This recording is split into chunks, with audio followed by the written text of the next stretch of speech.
A warm welcome everyone to the Entrepreneur Spotlight video. Today we are interviewing Mr. Carlos Charles. He is a student entrepreneur studying Mechanical Engineering Year 2 at Nanyang Technological University. He has co-founded the company Flint. Flint aims at developing sustainable everyday consumer products, starting with their flagship product, Flint Charge, which is manufactured using carbon neutral techniques. Now we'll move on towards the interview.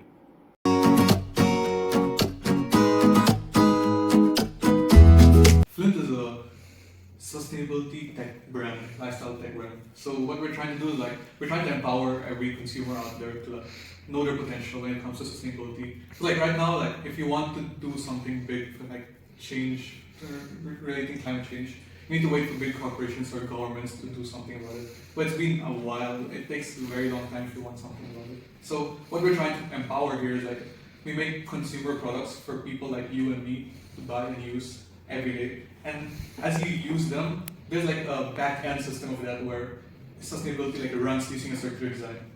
So by purchasing a product, you support us by with the initiatives that we bring, such as the paper battery, which I told you, or which I can be talking about in a few minutes. Yeah.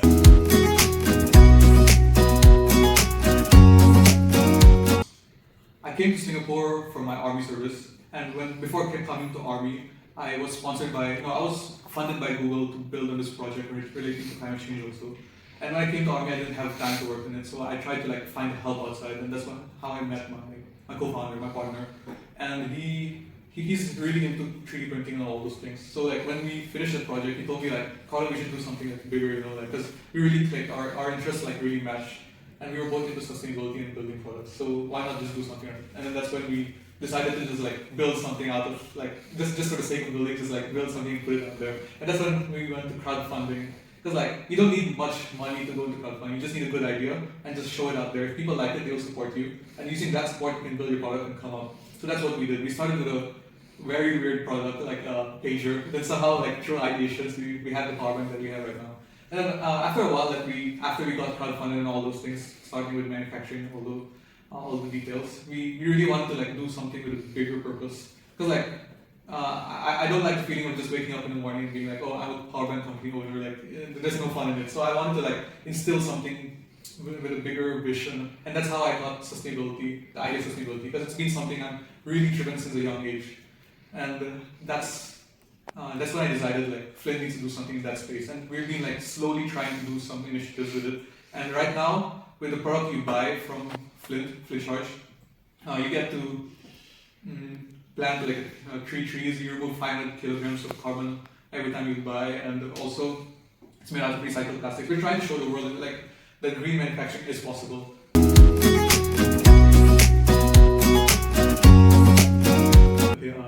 That's a very good question.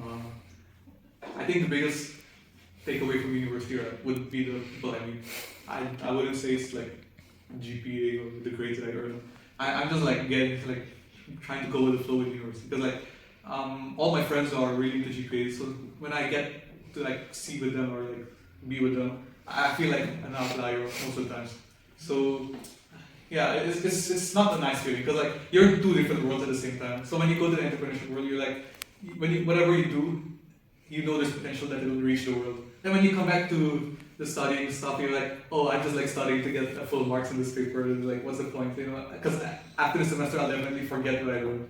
I not mostly, but at least some of it.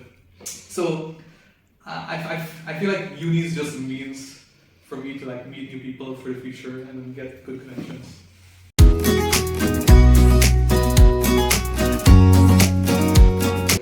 I've been doing many projects, climate change related also back then. I've been sponsored by Google, US Embassy, and many things. But the thing is when I build those projects, I put so much thought into it and ideas. And then at the end of the day, what happens? I just present it to a group of people, and then they're oh, this is very nice, we're funding you this much money. Then at the end, it's it doesn't really reach the people that I wanted to reach. And I've done several things, and I felt it's all the things I did is just in my room right now sitting. So what's the point, So I just wanted to build something for the first time that will reach people. So I thought why not do consumer products? And that's it just started that like the drive. I didn't do it for anything else. I just wanted to like build something that people will use.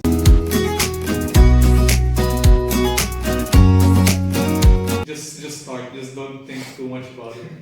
And the longer you think about it, the farther you'll get from what you want to do.